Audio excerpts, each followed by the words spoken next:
1516 red heart, सब सामान गाड़ी में रखने लगे। दिशा थोड़ी दूर पर खड़ी थी, बिल्कुल चुप सी, और वहीं आरव अभी भी उसके जस्ट सामने खड़ा था। ना जाने क्यों, पर दिशा उसे इग्नोर करने की पूरी कोशिश कर रही थी। जब से वो उससे मिली थी, यह बात उसे भी नहीं समझ आ रही थी कि ऐसा क्यों हो रहा है, पता नहीं क्यों। पर जब वो आरव की तरफ हल्का सा भी सिर उठाकर देखती थी, तब उसके दिल की धड़कनें मानो एक बुलेट ट्रेन की रफ्तार से भागने लगती थीं। वहीं अमन और श्रेयांश गाड़ी में सामान रख रहे थे। ठंडी हवा और मसूरी की रात की खामोशी सब पर किसी बोझ की तरह बैठ गई थी। हवाएं धीरे धीरे तेज हो रही थीं।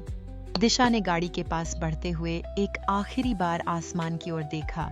उसके मन में इस समय बहुत कुछ चल रहा था। काले बादलों के बीच चांद कहीं खो सा गया था। उसकी आंखों में जैसे एक अनजाना डर था। और वहीं अचानक आरव की नजरें उस पर पड़ी। वो चुपचाप उसी की ओर देखने लगा।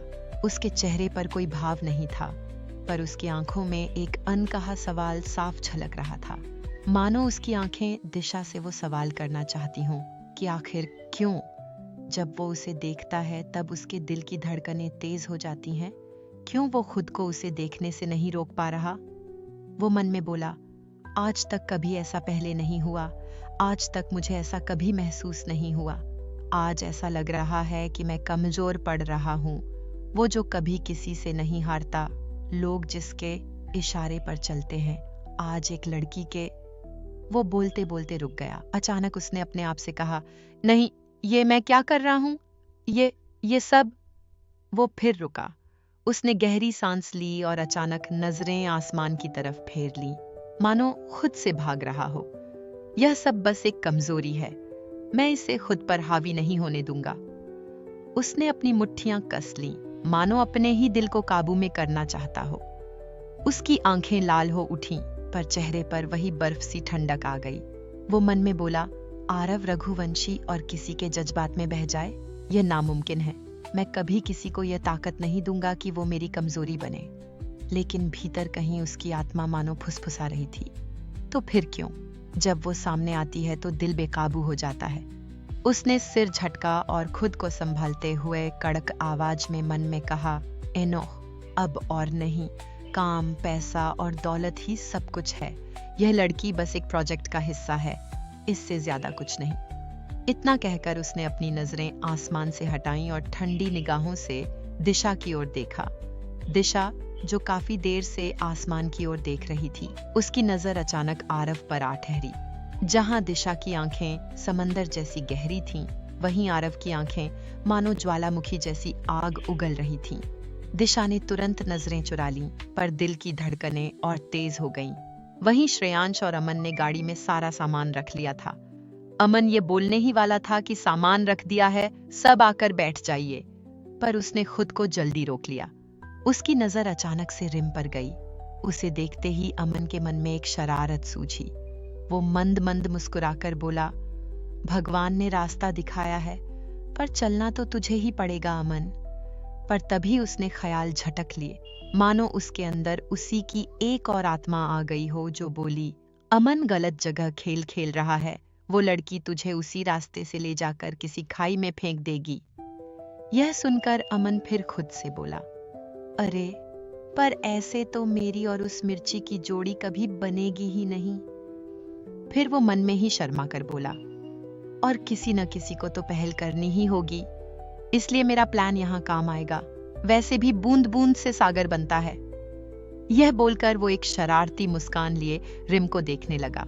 वहीं रिम, जो अपने फोन पर कुछ काम कर रही थी, उसकी नजर अचानक अमन पर गई। अमन को खुद की तरफ यूं मुस्कुराता देख रिम उसे कच्चा चबा जाने वाली नजरों से घूरने लगी। रिम की नजर खुद पर पड़ी देख अमन ने एक झटके में नजरें चुरा लीं। वहीं रिम बस आंखें गोल गोल घुमा कर रह गईं। तभी श्रेयांश बोला, सारा सामान गाड़ी में रख दिया है। तभी अचानक बीच में अमन बोला, सर। तभी आरव ने उसकी ओर देखा और चुपचाप आगे बढ़कर पीछे बैठ गया।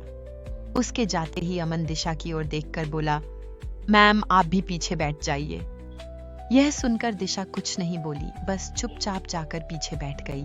वो जैसे ही कार के अंदर गई, उसकी नजर आरव पर चली गई।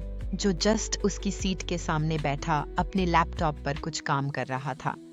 उसे सामने बैठा देख उसके दिल की धड़कनें मानो फिर शोर करने लगीं, पर उसने खुद को संभाला और तुरंत अपनी नजरें फेर कर एक कोने में जाकर दुबक कर बैठ गई।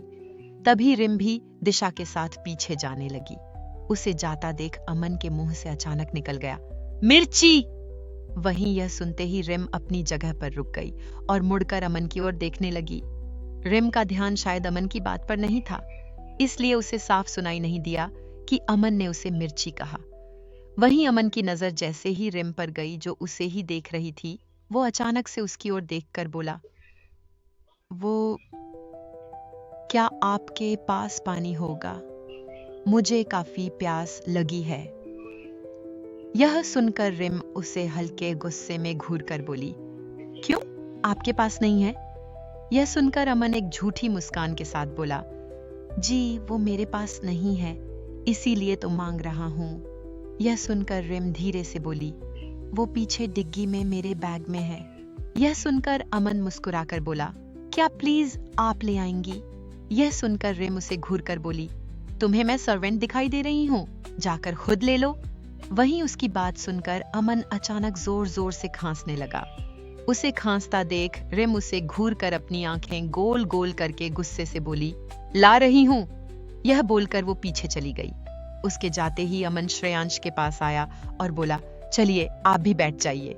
यह सुनकर श्रेयांश ने उसकी तरफ देखा, फिर आगे वाली सीट का दरवाजा खोलने लगा। तभी अमन उसे रोककर उसे फुसलाते हुए बोला, वो यह आगे वाली सीट काफी छोटी है, आप यहाँ बैठ नहीं पाएंगे। यह सुनकर श्रेयांश बोला, मतलब? तभी अमन एक फेक स्माइल के साथ बोला, वो क्या है ना कि आपकी बॉडी काफी बड़ी है और ये सीट काफी छोटी है, आप सही से बैठ नहीं पाएंगे। यह सुनकर श्रेयांश अपने बाइसेप्स देखने लगा। तभी अमन बोला, वैसे मानना पड़ेगा, काफी मेहनत की है आपने अपनी बॉडी पर। यह सुनते ही श्रेयांश के चेहरे पर एक गर्व भरी मुस्कान आ गई। वो हंसते हुए बोला, अरे कहाँ, बस सुबह शाम जिम जाता हूँ। यह सुनकर अमन भी हंसते हुए उसे हवा में ढील देते हुए बोला, आपकी बॉडी तो किसी बॉडी बिल्डर जैसी है। यह सुनकर श्रेयांश हंसता हुआ बोला, अरे कहाँ? तभी अमन मुस्कान के साथ बोला, आप पीछे बैठ जाइए, वहां आप आराम से बैठ सकते हैं। यह सुनकर श्रेयांश भी सहमत होकर सीधे दिशा के बगल में जाकर बैठ जाता है। वहीं उसे दिशा के बगल में बैठता देख आरव को न जाने क्यों अच्छा नहीं लगता। वो गुस्से में अपनी मुट्ठियां कस कर रह जाता है। वहीं श्रेयांश के चेहरे पर एक गर्व भरी मुस्कान थी। वो मन में बोला, वैसे सच, आखिर अब मेरी मेहनत सबको दिख रही है, अब तो शायद मुझे बड़े बड़े बॉडी बिल्डिंग कंपटीशन में पार्टिसिपेट भी करना चाहिए। यह बोलकर वो मन ही मन मुस्कुराने लगा। वहीं बाहर अमन मन ही मन मुस्कुरा रहा था। वो भी जल्दी से जाकर आगे ड्राइविंग सीट पर बैठ जाता है। तभी रिम पीछे से पानी की बोतल लेकर आती है। वो बाहर देखती है जहां कोई नहीं था। तभी किसी ने आगे गाड़ी का हॉर्न बजाया। उस आवाज को सुनकर वो आगे वाली सीट की विंडो का कांच नॉक करती है।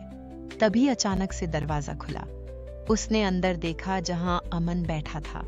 अमन उसे देखकर बोला, अरे कितनी देर कर दी आपने, सब बैठ चुके हैं, आप भी जल्दी करिए। तभी रिम बोली, पर वो आगे बोल पाती उससे पहले अमन बोला, मैम जल्दी करिए, सर को देर करने वाले लोग पसंद नहीं।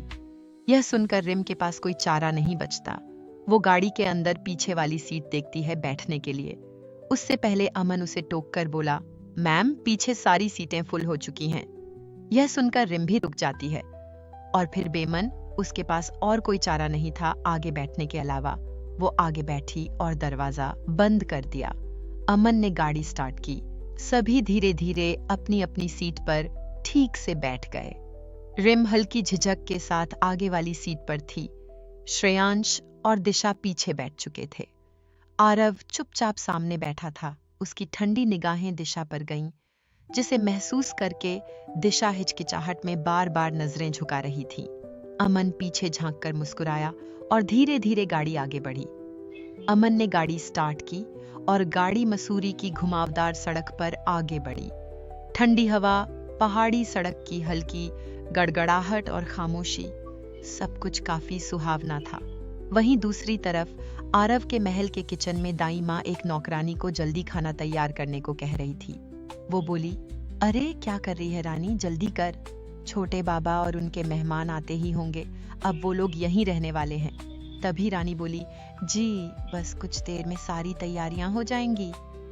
यह सुनकर दाई माँ ने थोड़ी चैन की सांस ली। वो एक गहरी सांस लेकर बोली, अच्छा है, मैं तब तक एक बार सब दोबारा देख लेती हूँ। यह बोलकर वो वहां से जाने लगी। तभी अचानक उनका फोन बजा। उन्होंने फोन देखा जिस पर बड़े मालिक यानी मिस्टर प्रताप का फोन था।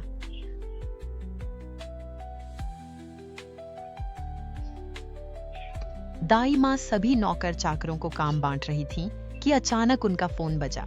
स्क्रीन पर बड़े मालिक का नाम दिखाई दिया। फोन उठाने पर पता चला कि कॉल मिस्टर प्रताप यानी आरव के पापा का था। दाई माँ ने झट से कॉल उठाया। जी बड़े मालिक। उधर से प्रताप रघुवंशी की भारी और गुस्से से भरी आवाज आई, आरव कहाँ है? तभी दाई माँ बोली, बड़े मालिक, आरव बाबा अब भी महल नहीं आए हैं। दाई माँ की हिचकिचाती आवाज सुनते ही प्रताप रघुवंशी की भौहें तन गईं। क्या, अभी तक नहीं आया? उनकी आवाज में हल्का गुस्सा और रौब साफ झलक रहा था। दाई माँ डरते डरते बोली, जी आज हवेली में कुछ मेहमान आ रहे थे, इसलिए बाबा को देर हो गई, वे उन्हीं के साथ महल लौट रहे हैं। यह सुनकर प्रताप ने गहरी सांस ली और गुस्से भरे स्वर में कहा, अच्छा, वो मैंने इसलिए फोन किया था ताकि बता सकूं कि 3 दिन बाद रश्मिका इंडिया आ रही है।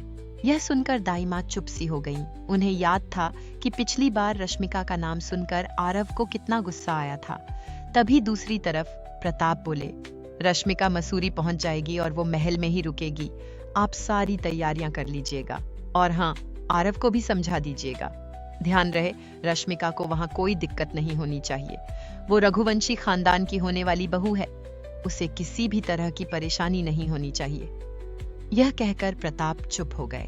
तभी दाई माँ हिचकिचाते हुए बोली, जी वो बड़े मालिक, मैंने आरव बाबा से शादी के बारे में बात की थी, पर उन्होंने साफ कह दिया है कि उन्हें रश्मिका, वो आगे बोल पाती, उससे पहले दूसरी तरफ प्रताप गुस्से भरे लहजे में बोल पड़े, मैंने यह फोन ये पूछने के लिए नहीं किया कि आरव को क्या पसंद है और क्या नहीं, बल्कि यह बताने के लिए किया है कि 3 दिन बाद हमारे घर की होने वाली बहू और आरव की होने वाली पत्नी रश्मिका वहां आ रही है, तो आप उसके लिए सारी तैयारियां पक्की रखिएगा और ये कोशिश कीजिएगा कि आरव रश्मिका के साथ वक्त बिता सके। जहां तक उसकी पसंद की बात है, उसके बारे में सोचने के लिए उसके माँ बाप हैं। आपको चिंता करने की जरूरत नहीं है। मैंने सोच लिया है कि उसकी शादी रश्मिका से ही होगी। यह बोलकर प्रताप ने फोन काट दिया। उनकी यह बात सुनकर दाई माँ को बहुत बुरा लगा, पर वो कुछ बोली नहीं, बस हूं कहकर चुप रह गईं। फोन कटते ही उनकी आंखों में आंसू की बूंद झलक गई। बचपन से उन्होंने आरव को संभाला था मानो वो उनका ही बच्चा हो, अपने सीने से लगाकर पाला। हमेशा यही कोशिश की कि कभी आरव को किसी चीज की कमी महसूस न हो। और वहीं आरव भी दाई माँ को बहुत मानता था। अपनी सगी माँ के बाद उसने सिर्फ दाई माँ को ही माँ कहा था। वो उनसे बेहद प्यार करता था और यह बात दाई माँ कभी भूल ही नहीं सकती थी। पर अब वो इस फैसले में कुछ नहीं कह सकती थी। यह फैसला आरव के माँ बाप का था। दाई माँ ने खुद को संभालते हुए मन ही मन कहा, वैसे भी मैं बस एक नौकरानी हूँ, यह बात मुझे भूलनी नहीं चाहिए थी। यह बोलकर उन्होंने एक लंबी सांस भरी और दोबारा कामों में व्यस्त हो गईं। वहीं मसूरी की ठंडी हवाओं में आरव की काली चमचमाती गाड़ी सड़कों को चीरती हुई तेज रफ्तार में आगे बढ़ रही थी। गाड़ी के अंदर अमन ड्राइव कर रहा था और रिम बगल वाली सीट पर सिर खिड़की से टिकाकर बाहर का नजारा देख रही थी। अमन की नजरें भले सड़क पर थीं, लेकिन दिलो दिमाग पूरा रिम पर अटका था। वो चुपचाप मुस्कुराता, फिर खुद को रोककर सामने देखने लगता। पीछे दिशा खामोश थी। उसकी आंखें बाहर के दृश्यों में खोई थीं, पर मन कहीं और भटक रहा था। श्रेयांश उसके बगल में गहरी नींद में डूबा था। हल्के खर्राटों की आवाज उस सन्नाटे को और भारी बना रही थी। दिशा के सामने बैठा आरव लैपटॉप पर नजरें गड़ाए उंगलियां कीबोर्ड पर चला रहा था, पर सच्चाई यह थी, उसका एक एक पल दिशा पर ही अटका हुआ था। वो उसकी हर हलचल, हर सांस को नोटिस कर रहा था। उसकी पलकें झपकना, खिड़की पर हाथ टिका देना, हल्के से होंठ काट लेना, सब। आरव ने खुद से सवाल किया, क्यों मैं इसे नजरअंदाज नहीं कर पा रहा? उसकी उंगलियां अचानक कीबोर्ड पर थम गईं। उसने एक गहरी सांस ली, मानो खुद को काबू करने की कोशिश कर रहा हो। गाड़ी में सन्नाटा पसरा था। सिर्फ इंजन की घरघराहट और पहाड़ी मोड़ों पर टायरों की चरमराहट सुनाई दे रही थी। अमन ने हल्की नजर रिम की ओर डाली। उसके बाल हवा से उड़कर चेहरे पर आ रहे थे। वो खिड़की से बाहर ऐसे देख रही थी जैसे इस सफर और अमन दोनों का उस पर कोई असर न हो। अमन ने होंठ दबाए और धीमे से बुदबुदाया, कभी तो मेरी तरफ भी देख ले मिर्ची। तभी अमन ने खामोशी तोड़ने के लिए रेडियो ऑन कर दिया। मधुर धुन गूंजते ही रिम ने झुंझलाकर आवाज धीमी कर दी और बोली, मुझे शांति चाहिए। अमन हल्का सा हंसा, स्टीयरिंग पर हाथ कसते हुए बोला, आपके लिए तो जान दे दूं, शांति तो बहुत छोटी चीज है। रिम ने घूरकर उसकी ओर देखा। उस नजर में झुंझलाहट भी थी और एक अजीब सी बेचैनी भी। अमन ने तुरंत नजरें सड़क पर टिकाईं और मुस्कान छुपा ली। रेडियो पर अचानक एक मधुर धुन गूंज उठी, तेरी सांसों में जो महका हूं, तेरे लम्हों में जो ठहरा हूं, यह सफर भी तुझसे जुड़ा है, तू है तो सब कुछ पूरा है। रिम ने खिड़की से सिर टिकाया और धीरे धीरे गाने की धुन में खो गई। उसकी आंखें बाहर के पहाड़ों की हरियाली में थीं, लेकिन अंदर कहीं उसके दिल ने उस गीत की हर एक लाइन को महसूस किया। अमन मन ही मन बुदबुदाया, एक दिन मैं तुम्हें अपना बनाकर रहूंगा मिर्ची। पीछे दिशा खामोश थी। उसने गाड़ी की खिड़की से बाहर का नजारा देखा, पर गीत की धुन ने उसके दिल की हलचल को और तेज कर दिया। आरव, जो कि दिशा के सामने बैठा था, लैपटॉप में बिजी दिख रहा था, लेकिन उसकी आंखें बार बार दिशा पर टिक जाती थीं। उसके मन में सवाल उठता रहा, यह क्या हो रहा है? मेरा दिल इतनी तेज। वो बोलते बोलते रुक गया। गाड़ी पहाड़ियों के बीच धीरे धीरे आगे बढ़ रही थी और यह सफर इन सबके दिलों में कुछ अनकहा छोड़ रहा था। क्या होगा आगे? क्या बना पाएगा अमन रिम के दिल में जगह, और क्या होगा जब आरव को पता चलेगा कि रश्मिका वहां आ रही है? आगे जानने के लिए पढ़िए सफर तेरे साथ। आगे का भाग पढ़ने के लिए फॉलो करें और शेयर करें। और हाँ, मेरी कहानी को अपना फीडबैक देना मत भूलिएगा, कमेंट करें। लेखिका शिवांगी और आसरागदा। आपको मेरी लिखी कहानियां पसंद आएं तो प्लीज मेरी और कहानियां भी पढ़ें। पढ़ने के लिए शुक्रिया।